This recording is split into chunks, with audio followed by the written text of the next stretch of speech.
Okay, അപ്പൊ അൻവർ ഖാൻ, രഞ്ജിനി ചേച്ചി, നിങ്ങളുടെ കൂടുതൽ വിശേഷം കേൾക്കാൻ നമ്മൾ തയ്യാറായിട്ടിരിക്കുകയാണ്. ആദ്യം നമുക്ക് രഞ്ജിനി ചേച്ചിയോട് ചോദിക്കാം. അതായത് രഞ്ജിനി ചേച്ചി കുറേ ആയി വിളിക്കണു, ഭയങ്കര ജാട കാണിച്ച് വരുന്നില്ല. ഈ കോവിഡിന്റെ സമയത്ത് തന്നെ നീ ഈ ചോദ്യമൊക്കെ എന്നോട് ചോദിക്കണം. ഞാൻ എന്റെ വീട്ടിൽ തന്നെ ഉണ്ടായിരുന്നു. മാത്രമല്ല അമൃത എന്ന് പറയുന്നത് എനിക്ക് ഇഷ്ടമുള്ള ഒരു ചാനലായത് കാരണം ജാട വെറുതെ അല്ല. രഞ്ജിനി ചേച്ചിക്ക് ഭാഗ്യം ഇദ്ദേഹത്തിന്റെ കൂടെ വരാനാണ്. ഇത് ഈ ഒരു പ്രോഗ്രാം എന്നല്ല, ഞാൻ എത്തിപ്പെടുന്ന ഒട്ടുമിക്ക എല്ലാ പ്രോഗ്രാംസിലും ഇദ്ദേഹമാണ് വരാറ്. ഇനി അൻവർക്കയിലേക്ക് വരികയാണെങ്കിൽ ഞാൻ വേറൊരു കാര്യം ചോദിക്കട്ടെ, എന്നെ കാണുമ്പോൾ മനസ്സിൽ ഏതെങ്കിലും ഒരു പാട്ട് ഓർമ്മ വരുന്നുണ്ടോ പാടാൻ?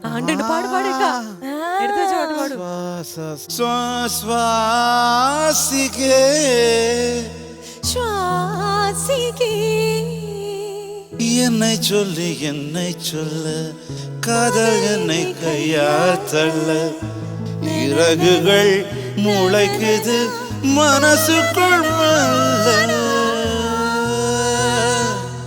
ஜன்னல் காற்றாகி வா ஜரிகை பூவாகி வா மின்னல் மழையாகி வா உயிரின் மூச்சாகி வா ശ്വാസിക്കേ ശ്വാസിക്കേ.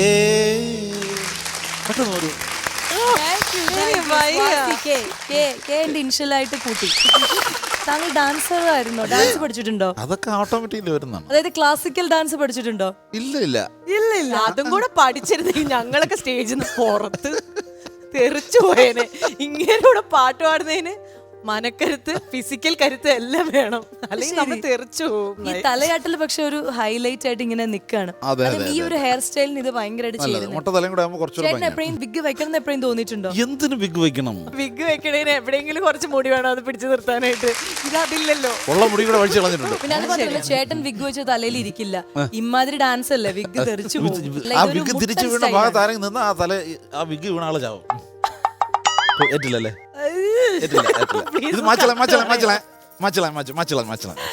എല്ലാ പാച്ച് കളഞ്ഞിരിക്കുകയാണ്. ബോറടിക്കുന്നു, ഒരു പാട്ട് പാടണം. പാട്ട് പാടും. പെരിയാറേ പെരിയാറേ പർവ്വത നിരയുടെ പനിനീരേ കുളിരും കൊണ്ട് കുണുങ്ങി നടക്കും മലയാളി പെണ്ണാണു നീ, ഒരു മലയാളി പെണ്ണാണു നീ.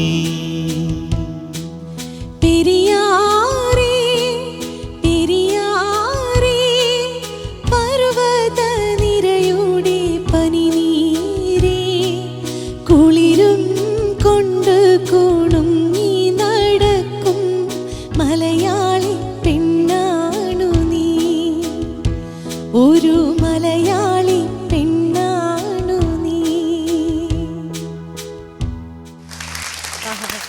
അടിപൊളി, നല്ല പാട്ടായിരുന്നു.